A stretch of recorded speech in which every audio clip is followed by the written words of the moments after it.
ফটিকবাবু আজ অনেকদিন পর শ্বশুর বাড়ি যাচ্ছেন।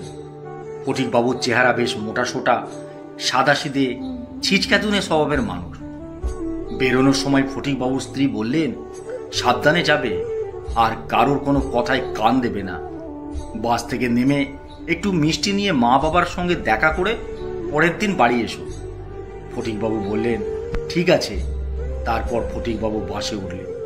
বাসে উঠে দেখলেন বাসে প্রচণ্ড ভিড়, বসার সিট নেই। ফটিকবাবু বাসে দাঁড়িয়ে থাকলেন।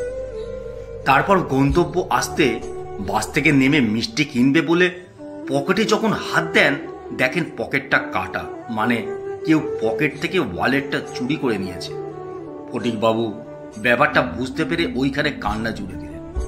কান্না থেকে পাশাপাশি অনেক লোক দৌড়ে এলেন। ফটিকবাবুর কাছে জানতে চাইলেন, কি হয়েছে, কি হয়েছে দাদা, কাঁদছেন কেন? আর বলবেন না, কেউ আমার ওয়ালেটটা চুরি করে নিয়েছে। এখন আমি শ্বশুর বাড়ি যাব, মিষ্টি কি করে নিয়ে যাব বলুন তো? কেউ কেউ বললেন, লোকটাকে দেখে মনে হয় সাদাসিধে মানুষ, এ আর নতুন কি, কারো না কারোর পকেট থেকে ওয়ালেট এভাবে রোজ উধাও হয়ে যাচ্ছে। তারপর সবাই যে যার গন্তব্যের দিকে রওনা হলেন।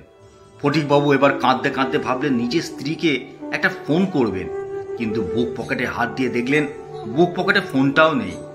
সান্ত্বনা দেওয়ার নাম করে এসে কেউ ফোনটা ঝেপে দিয়েছে। তারপর ফটিকবাবুকে ওইখানে দু একজন ভদ্রলোক বললেন, আপনি থানায় চলে যান, থানায় গিয়ে পুলিশকে সব কিছু খুলে বলুন, ওনারা যদি কিছু করতে পারেন। এই কথা শুনে ফটিকবাবু থানায় গিয়ে উপস্থিত হলেন। গিয়ে দেখেন চারজন কান ধরে দাঁড়িয়ে আছেন। ফটিকবাবু ভাবলেন থানায় বোধহয় ঢুকতে গেলে কান ধরেই ঢুকতে হয়, তাই ফটিকবাবু কান ধরে ওই চারজনের মধ্যে দাঁড়িয়ে পড়লেন। কিছুক্ষণ পর ওই চারজন সহ ফটিকবাবুকে থানায় ভরে পুলিশরা দুমদাম দিতে থাকে। আসলে ওই চারজন চোর ছিল, আর ফটিকবাবু যেহেতু ওই চারজনের লাইনে কান ধরে দাঁড়িয়েছিলেন, তাই ফটিকবাবুকেও চোর ভাবল পুলিশরা।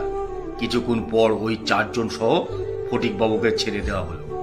ফটিকবাবু এবার মনের দুঃখে একটা মন্দির দেখতে পেয়ে প্রণাম করতে গেলেন, আর ঠাকুরকে উদ্দেশ্য করে বলতে লাগলেন, আজ সারাদিন কি হচ্ছে ভগবান আমার সাথে, আমি এবার শ্বশুর বাড়ি যাব কি করে? তারপর প্রণাম করে মন্দিরের বাইরে এসে দেখলেন ওনার পায়ে চটি জোড়াও নেই, কেউ চুরি করে নিয়ে গেছে।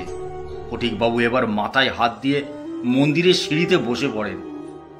তারপর অনেক ভেবে এই বিধ্বস্ত অবস্থায় পায়ে হেঁটে শ্বশুর বাড়ি গেলেন। শাশুড়ি প্রথমে নিজের জামাইকে চিনতে না পেরে ভিখারি ভেবে হাতে 5 টাকা ধরিয়ে দিলেন। ফটিকবাবু এবার কাঁদতে কাঁদতে বললেন, আমি ভিখারি নয়, আমি আপনাদের জামাই, ঠিক করে দেখুন আমাকে।